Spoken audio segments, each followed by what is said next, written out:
Welcome back to TechQuest TV. This is Kelly Lewis, President and CEO of TechQuest Pennsylvania, excited to be live here from Harrisburg University in Harrisburg, Pennsylvania. Our next guest is a technology guru, and pleased to have Charles Palmer on with the show. Charles, welcome to TechQuest TV. Thanks for having me. Now tell us, I think you have the longest title. I do. I've got two titles. Executive Director for the Center of Advanced Entertainment and Learning Technologies. But probably one I'm more passionate about is Professor of Multimedia, New Media, in the area that I work with the students. Excellent. Now, explain that to me and the viewers, what you just said. So our center is really this focus point in the region of trying to bring together technology from the entertainment industry and meld that into the learning sciences, so that we get the things that students and kids all over the country are really interested are gaming. But let's teach them something while they're doing those things. So we have a number of technologies that allow us to do that, to sort of incorporate gaming into the curriculum or into the learning processes as students go through their studies. Now, we're talking gaming. We're not talking slot machines here. We're talking the kids' games, right? Right. We're talking video games. We're talking entertainment venues, even theme parks and attractions. Anything that's really going to spark the imagination. Students are passionate, or our kids are passionate about video games. So we sort of use that as a means of getting into the space and really showing them not just what it's like to play the game, but also how do you develop them, how do you create them, and what are the skills that are needed to do that. Well, it just so happens that those skills that are used to create video games are the same skills that we find in business, the same skills that we find in education, manufacturing. A lot of these interpersonal skills and competencies that we need to be good citizens are involved in the production of video games. Now, you're also a professor. Right. I teach in the New Media program, which is part of the School of Computer Science, or Computer and Information Sciences. And in that space, what I normally work on are web development with students, video production, and video games as well. And your students are putting together websites and doing all the cool things and... Right, we're taking it one step further than the static web pages, but we're really looking at developing applications that live in a web space. So applications or web pages that are connected to organizational databases that allow individuals, whether they're in the company or their customers, to sort of share information back and forth and develop the applications that we see really moving forward in the web space, but also in the mobile space as well. So what does this new media thing mean? Yeah, it's an interesting... I'm used to the newspaper, so tell me. Well, it's an interesting title because, in the sort of when I was in college and coming out, the mid-'80s, it was multimedia. Everything was about multimedia. And it sort of progressed into this idea of new media. And it's really just the collection of various elements that are used to communicate. So when you think about opening up the Wall Street Journal, right, you glean information from that. You're reading it and digesting it. When you go to the Wall Street Journal online or you look at it on an iPad, there's another component there. There's video clips, there's animations, there are actually widgets that you can interact with. All of those help communicate the same idea that we saw in the paper, but using it in another manner, again, to entertain as well as educate the viewer or the reader in this case. And that's what your students are working on, all those cool things? Right. Our students are looking at how do you visualize data, how do you help the user digest that data, how do you create new technologies or encompass new technologies to help in that delivery product, whether it is a newspaper article or whether it's a teaching component that a K through 12 teacher could use in the classroom. And sort of the Virtusphere that's here behind us is part of that.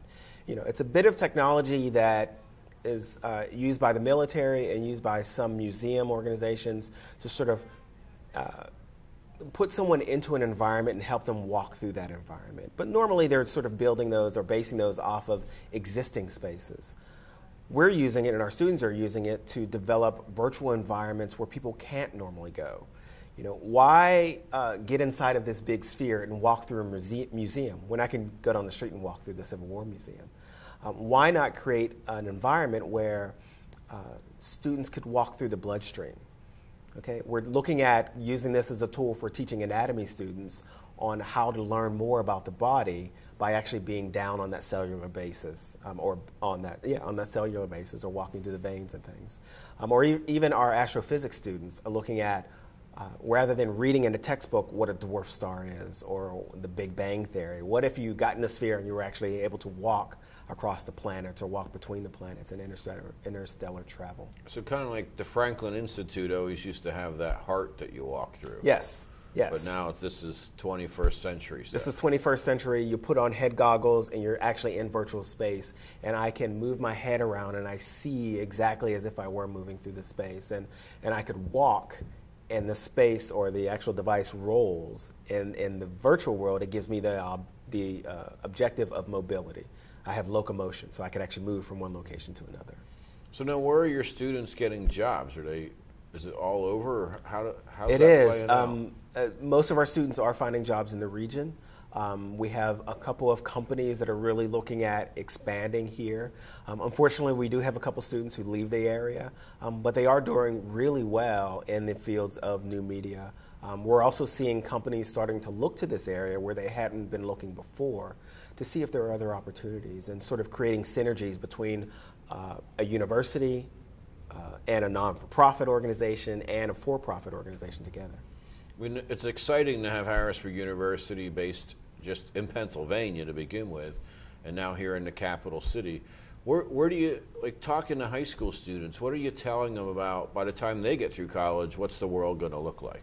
I spend a lot of time with high school students, and I find that's that step that's sort of the university is trying to reach out to more, but those are the students who I know understand media and are consumers of media. And for my program, that's the type of student that I want, someone who is passionate about it.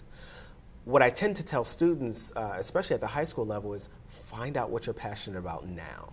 You know, go ahead, try different things out, go to university and study in various areas, you know, find out what really moves you. Because really, when you graduate, once you graduate, it's relatively simple to find a job, you know. But a career is a little more than that. It's more than just collecting that paycheck. It's actually having a desire to go to the office. It's a desire to be part of that professional community. And you don't have that without individual passion or doing something that you really enjoy. So as I talk to students, you know, in my particular area, of course, video games, a lot of them are interested in that. So we can get them to come in and start partnering with us, partnering with other companies. We have a lot of game companies who come in and are part of our summer gaming program, but also we do a lecture series as well. So we sort of really try and show students possibilities. And a lot of that comes from my time at Carnegie Mellon. I spent a lot of time with Randy Pausch and Don Marinelli, who really looked at this idea of chasing your dreams, you know, creating something that's new and fantastic. And a lot with user design. I mean, that's a new buzzword in the industry. Yeah, user design, design thinking are sort of directions for looking at, I'm creating a product, but I'm not just making a widget. I'm making something that someone else has to use. So I think about the approach of that is, how will the user use it? How will the user see what has to be created? What are some of the assumptions that a user is going to have when they get to that widget? And how can I use those? How can I change their thinking? Or how do I make it a productive experience for them? Whether it's a video game, whether it's a textbook, or a videotape that someone's creating. Charles, our time goes quick here on TechQuest TV, but you know, thanks for being a guest. It's always great to come in and talk. And to our viewers, you can get the contact information for Harrisburg University right now on the screen. It's been great being live here at Harrisburg University next to the sun here. It's been in the sauna because it's such a warm day, but we're really pleased to be here and have guests like Charles Palmer. We'll be back next month with another episode of TechQuest TV.